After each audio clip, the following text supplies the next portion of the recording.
नाजरीन इकराम अस्सलाम वालेकुम वरहमतुल्लाहि वबरकातुहू। मुफ्ती सलमान अजहरी साहब के बयानात को सुनने के लिए आप हमारे चैनल को लाइक और सब्सक्राइब करें और बेल आइकॉन को प्रेस करें, जिसकी वजह से हमारे चैनल से आपको नई नोटिफिकेशन मिलने में आसानी होगी। अब चलते हैं उनके बयान को सुनने के लिए। मुफ्ती सलमान अजहरी साहब ने बताई जेल के अंदर की अपनी पूरी कहानी कि कैसे उन्होंने जेल के अंदर 8 महीने तक गुजारा। पिछली जिंदगी में हमने उतने अजायबात नहीं देखे होंगे जो 8 महीने के अंदर हमने देखे। नबी पाक सल्लल्लाहु ताला अलैहि वसल्लम के इनामात और इकरामात, रब तबारक व ताला की मदद से दिल मजबूत होता है। अजीज़ान गिरामी, हमने तो वहां ऐसे लोगों को देखा जो डिप्रेशन का शिकार होकर काफिर भी हो गए और हालात से घबरा करके वो इनकार कर बैठे, कोई खुदा नहीं है, कोई मदद नहीं आती है। ऐसे हालात वहां देखे, लेकिन उन हालात में भी अल्लाह तबारक व ताला की मदद साथ रही। रसूल पाक सल्लल्लाहु ताला अलैहि वसल्लम का इनाम और इकराम ये था कि जिस तरह से गए थे उसी तरह से वापस भी आए, जिस तरह से गए थे वैसे ही वापस आए। और ना मेरे मुस्तफ़ा ने बाहर मेरी इज्जत में कमी की, ना अंदर इज्जत में कमी की, कहीं पर भी नहीं। अल्हम्दुलिल्लाह, जिस शान के साथ रसूल पाक सल्लल्लाहु ताला अलैहि वसल्लम अपने चाहने वालों को रखते हैं वो मैंने दुनिया में देखा। और फिर ये अर्ज किया, आका आज आपकी इज्जत पर बात करने वाले को चाहे वो 1000 काल कोठरी के अंदर हो, आप इज्जत के साथ बिठाते हैं तो फिर कयामत के दिन उसकी इज्जत का क्या हाल होगा। अर्श हक है मसनद रिफात रसूलुल्लाह की, देखनी है हश्र में इज्जत रसूलुल्लाह की। मेरे अजीजों, एक बात को तय करके चलो, उन्हें जाना उन्हें माना, न रखा गैर से काम, लिल्लाहिल हम्द मैं दुनिया से मुसलमान गया। उस एक बात में जो इज्जत है, दुनिया के किसी मकाम और मनसब और मर्तबे में इज्जत नहीं है। और हालात दुनिया इंशाअल्लाह मैं सुनाता रहूंगा। अल्लाह तबारक व तआला जब तक ये जुबान रखा है हक बोलते रहेंगे और सुनाते रहेंगे, और भी हालात आपको इंशाअल्लाह अज़ीज़ आगे सुनाते रहेंगे। लेकिन आज खुसूसियत के साथ मैं जुमा के लिए इसीलिए हाजिर आया कि यहाँ के लोग पल पल याद करते रहे। हजरत मुझे हर बार खबर देते कि जब नमाज से फारिग होकर के मैं निकलूं तो मुझे लोग पकड़ लेते, क्या हुआ, अब क्या खबर है। तो जिस कदर आपकी बेचैनी थी, बेकरारी थी, मेरे अजीजों, मुझे भी मिलने की बेचैनी और बेकरारी थी।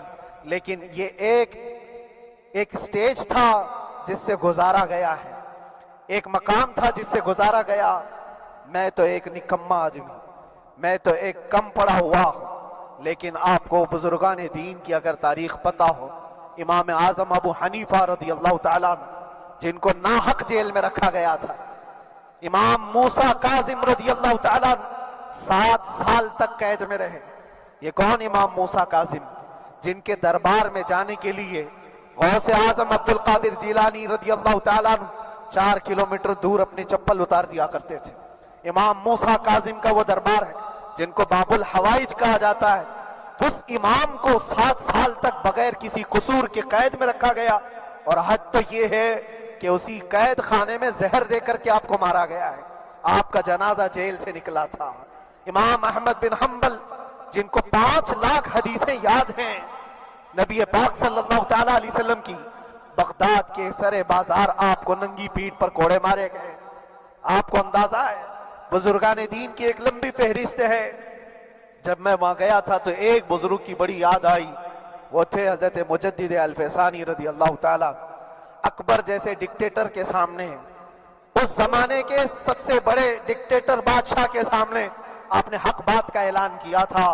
मुजद्दिद अल-फैसानी रहमतुल्लाह ताला अलैह ने फरमाया था कि इस्लाम नाम से जो दीन होगा वो मोहम्मद अरबी का लाया हुआ ही दीन होगा, किसी और बादशाह का बनाया हुआ नहीं होगा। इस बात पर आपको कैद में डाला गया था। 8 साल तक कैद में रखा गया। 8 साल में बादशाह मर भी गया, बेटा बादशाह बना। लेकिन किसी ने आकर जहांगीर के सामने ये बात रखी कि आपके बाप ने जिस मौलाना को कैद में डाला था ग्वालियर की जेल में, 8 साल में जेल का नक्शा बदला हुआ है। तो बादशाह ने पूछा हुआ क्या है, कहा कि उस मौलाना ने 8 साल में तकरीबन 700 कैदियों को आलिम बना दिया है। درس حدیث، درس تفسیر، قرآن کا علم، نمازیں جماعتوں سے وہاں اس طرح ادا ہوتی ہیں جیسے لگتا ہے گنبد خضرا کی چھاؤں میں ہے۔ رب تبارک و تعالیٰ کا یہ احسان عظیم تھا۔